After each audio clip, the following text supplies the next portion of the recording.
Hi everybody, I'm back. Oh, what a day, what a day. Okay, so I think the last video left off with these three cards.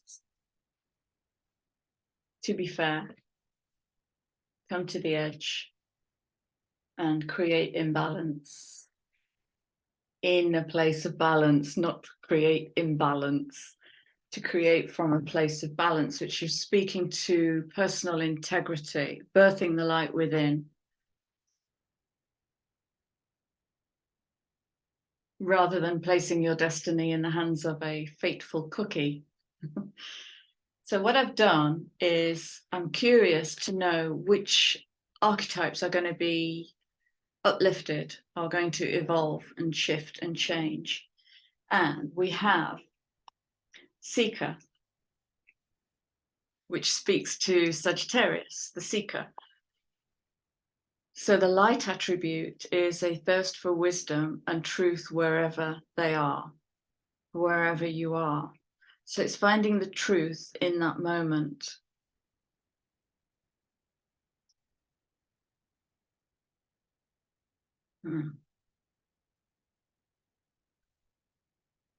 Wow. Okay, what I'm getting with this image is it's almost like, how can I put this into words? It's speaking about multidimensionality and the different kind of patterns, codings.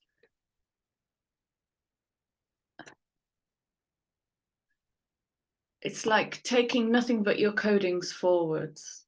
This is a real letting go, isn't it? The shadow attribute of the seeker is an inability to commit to a path once found. And again, this speaks to knowing that you'll have enough. Everything that we need is going to be there. We might have to hunt for it and break open the oyster shell to find the pearl.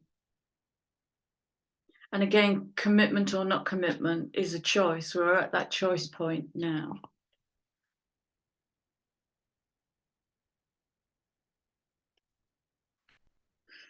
So in the upliftment of the seeker,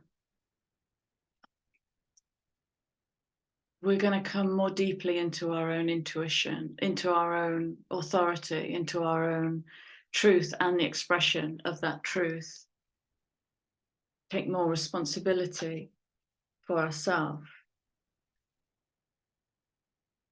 Maybe rather than listening to others and adopting the labels and the identifications and the restrictions from others. Okay. Beggar. Seeker and beggar, light attribute. Again, this is going interesting. Gosh, so much. Confronts empowerment at the level of physical survival. Awakens the spiritual authority of humility, compassion, and self-esteem. So this is about finding the gold within. And the shadow attribute is dependence on others to the exclusion of effort. That's swallowing wholesale. The book, isn't it? I was speaking about a book, the book, reading the books, the library. And in the birthing of the new, how much of the old are we going to bring forward? And what is our motivation to do that? Again, it's kind of creating the new from the past and calling it something new. It's that insanity.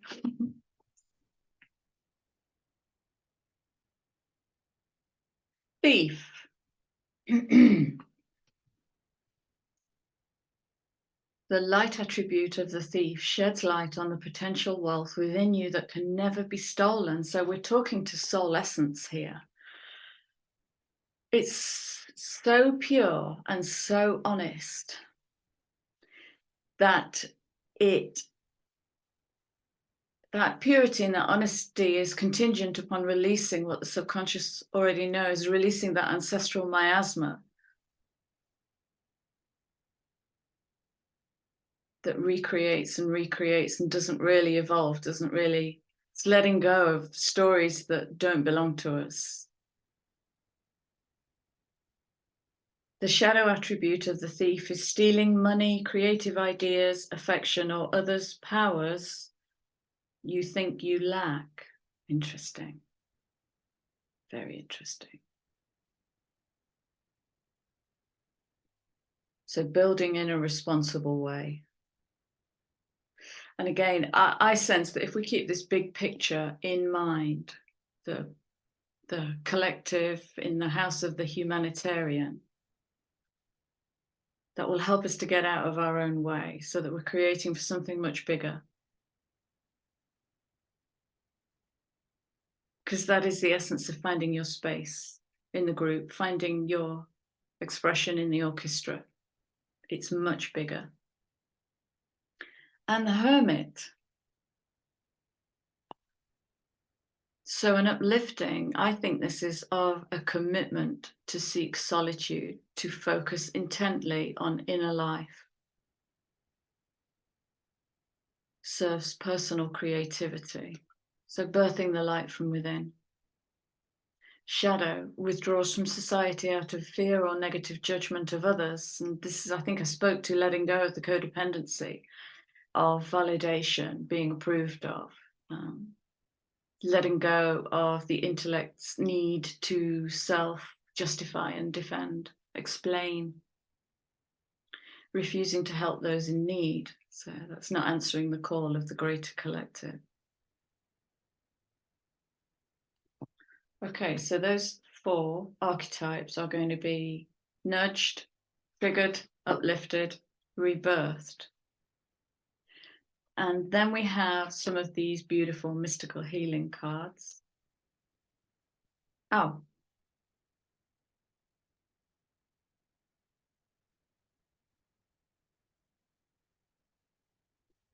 And in the experiencing of rebirth, there's got to be a letting go, a putting down of some baggage.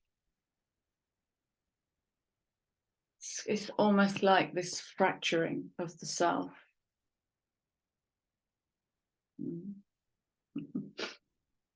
It's 15-15.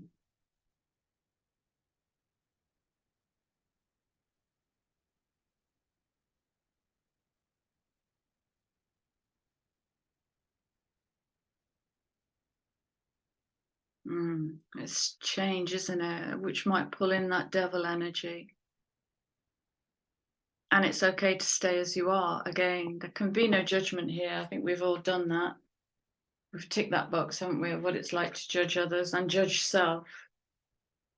Yeah, there's the letting go.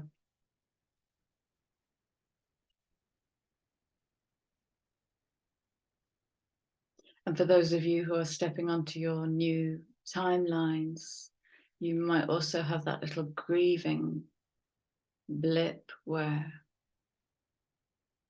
life's going to start to feel strange and new, odd, unusual, and you may not have the mapping system to navigate that yet. So, well, what can we defer to? We can defer to our inner light. We can defer to the inner hermit, truth. The soul knows the truth. You know the truth at a fundamental level.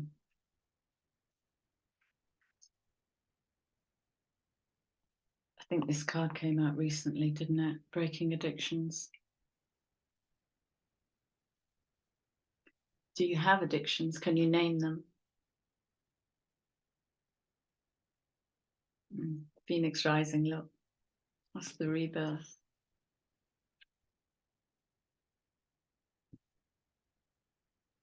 Yeah, absolutely. The support is all there.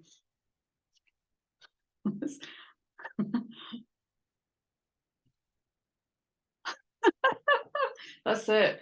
That's it. I'm ending it there. Let's finish with an abundance card.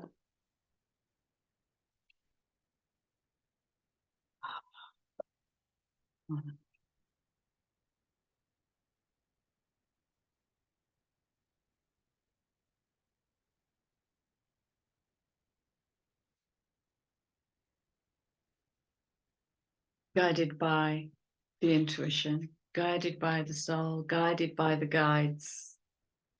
True offering takes what can be an unbearable cross and returns it to love.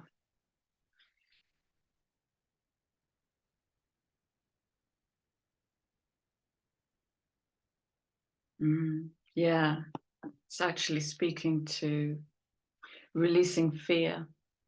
Fear may feel like the unbearable cross, and it may prevent, stymie, block the expressing of this inner truth.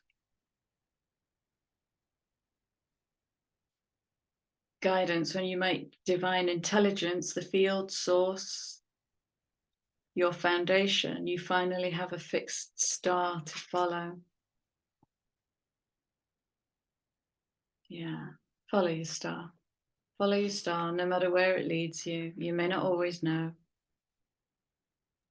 That's how we build new systems of personal safety, personal authority, personal dignity, personal sovereignty. Bring all that together in a collective, and you've got some very healthy energy. And that is it, my darlings. I may be quiet for the next week or two, and I don't know. Let's see. I'm going to leave you with my love. Please like, share, subscribe, and I'll see you all soon. Take care. Happy rebirth.